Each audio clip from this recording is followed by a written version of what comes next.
I would be lying if I said I don't think about what my life and career would have been like if I stayed in tech. So for those of you who are new to this channel, welcome. I basically quit my tech job 2023 March, 10 months ago, and I'm transitioning to being a therapist.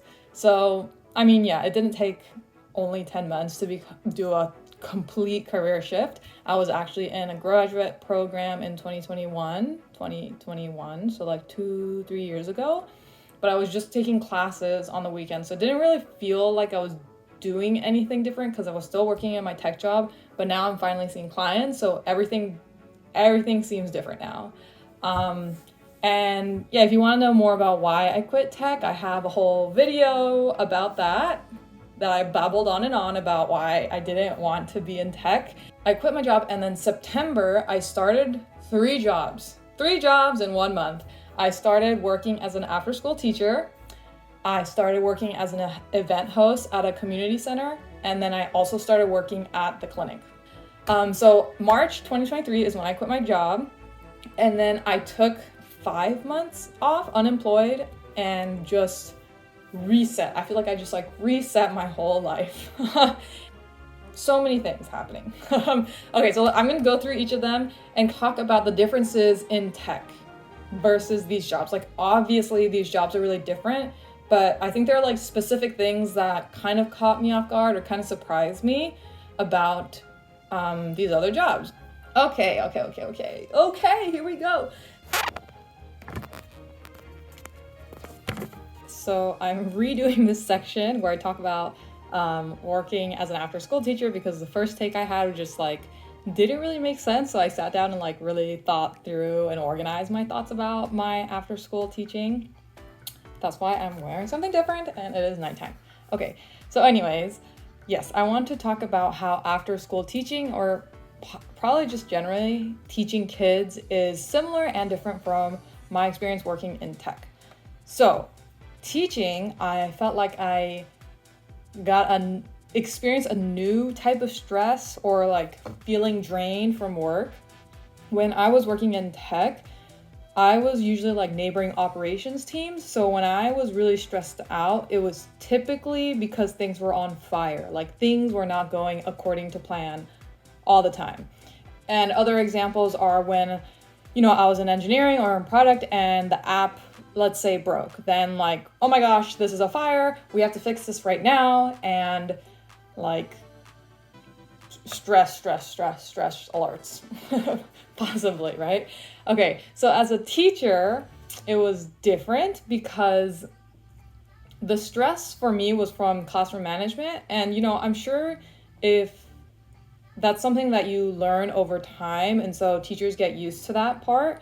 But for me, since I was so new, that was definitely by far the most stressful thing. So when people say classroom management, or I think this is what it means to say classroom management, it's just managing the classroom. Okay, maybe I didn't need to say that.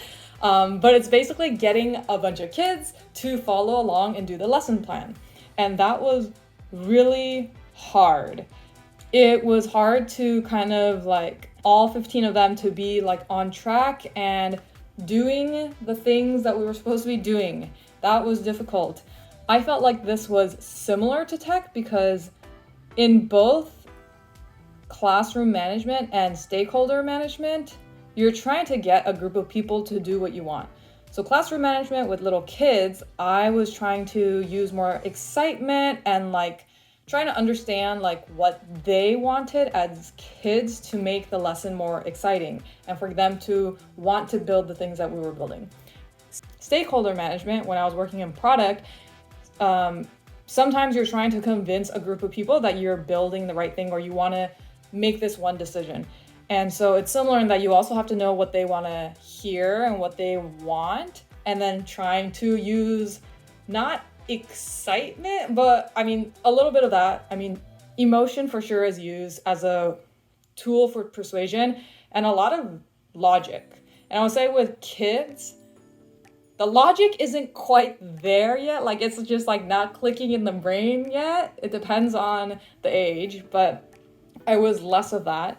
And so because of that, when I was a teacher, I had to use a lot more energy, because that was one of the ways I got kids to be excited. And when I was excited about a lesson, they were typically more excited about a lesson. So that was my experience being a teacher. It was so cute being around the kids because their eyes like sparkle in ways that I feel like adults kind of lose sometimes. And so that was like one of the best parts, was just like being around all of their energy. Although it was tiring at times, it was also so refreshing. Okay, so I also work as an event host at a community center.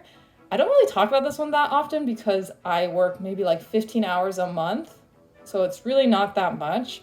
And as an event host, I basically help different organizations that rent our community center make sure that everything is set up for them. So let's say like an Asian American book club comes in and they want to rent out a space. I need to make sure that like the tables are set up correctly, if they have food, access to the kitchen, like a whole spiel on what you can do in the kitchen. That's like a smaller event. We have much larger events. We have an auditorium, so there can be like dance shows and music events. And so I help set that up and make sure things are going correctly. I like that job because I like the people. Working at a community center, it's just, I guess like the people are different from what I had experienced in tech. They're more invested in the things that they do from my experience. And it's just refreshing, and it feels like they care more about their employees, which is also refreshing.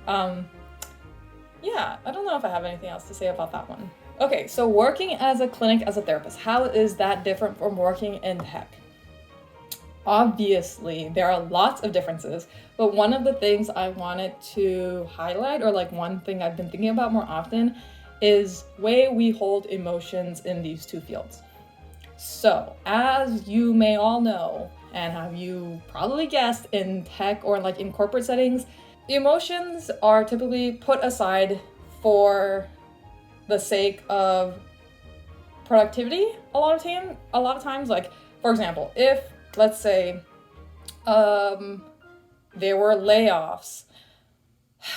Okay, I'm just like remembering my experience. Okay, if there were layoffs, basically we get the announcement, people get laid off. As a team member, maybe I'll have a one-on-one with my manager, maybe I won't. And they're like, okay, like, let's talk about it. Like, are you doing okay? If you have a good manager, they'll be like, are you okay? How are you feeling about this? And then typically they try to change your emotions so that you're feeling more excited, hopeful about the team, the company, and that we can do this work and we're gonna get it done even though there are fewer people, and yay, we got this. And so in my experience, there isn't that much allowed to kind of just like be with your current emotion. It's kind of like, okay, let me address it and then let's move on because we got things to do and we cannot waste time on these emotions. Okay, my experience has been emotions put aside. If you deal with that on your own, like outside of your manager, outside of your team, deal with that in your personal life. When you're at work, you gotta produce. And what's different in therapy, obviously, I guess not obviously, I don't know, is that I want to help people, those emotions that are always put aside, maybe by a company, maybe by friends, family, I want to bring that in and be like, okay, these were some of the things that we had to push aside. Now let's look at them. Is it like, what is actually happening here? Like, how are you actually feeling? How does it show up in your body? What do you actually want to say? And it's a lot of like exploring all these things that we have to keep to ourselves or pent up or stays in our body or something like that. And I'm not saying like every single emotion that we have needs this type of exploration. I do believe that when there are really strong emotions that are just pushed aside all the time, they start oozing out in ways that we have less control over or like is totally unexpected. Anyways, that's one thing I've been thinking about recently. Overall, I would be lying if I said I don't think about what my life and career would have been like if I stayed in tech, especially like the financial stability, possibly, and with that comes like easier future planning. But I will also say I am much more satisfied with my job as a therapist, and I feel just more, it just feels better, like more aligned. Like what I want to do is like what I'm doing.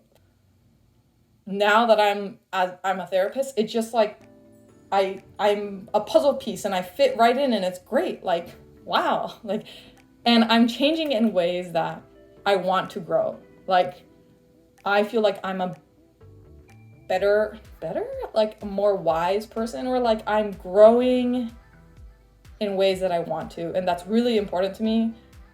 I don't know why. I guess that's just a value that I have. So yeah, I don't regret at all.